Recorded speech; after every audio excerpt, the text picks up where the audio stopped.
أعوذ بالله من الشيطان الرجيم بسم الله الرحمن الرحيم لقد كان لكم في رسول الله أسوة حسنة۔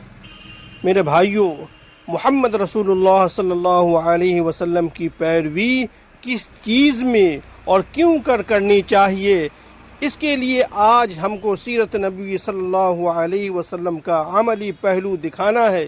یہ انبیاء کرام علیہ السلام اور بانیان مذاہب کی موجودہ سیرتوں کا وہ باب ہے جو تمام تر خالی اور سادہ ہے، لیکن محمد رسول اللہ صلی اللہ علیہ وسلم کی سیرت کا یہی باب سب سے بڑا اور ضخیم ہے، اور تنہا یہی ایک معیار اس فیصلے کے لیے کافی ہے کہ نبیوں کا سردار اور رسولوں کا خاتم کون ہو سکتا ہے۔ مفید نصیحتوں اور میٹھی میٹھی باتوں اور اچھی اچھی تعلیموں کی دنیا میں کمی نہیں، کمی جس چیز کی ہے وہ کام اور عمل ہے۔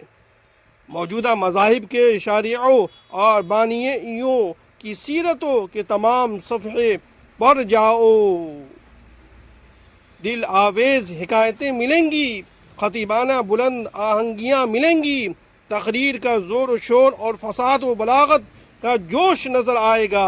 معاصر تمثیلیں تھوڑی دیر کے لیے خوش کر دے گی، مگر جو چیز نہیں ملے گی وہ عمل، کام اور اپنے احکام و نصائح کو آپ برت کر اور کر کے دکھانا ہے۔ السلام علیکم ورحمۃ اللہ وبرکاتہ۔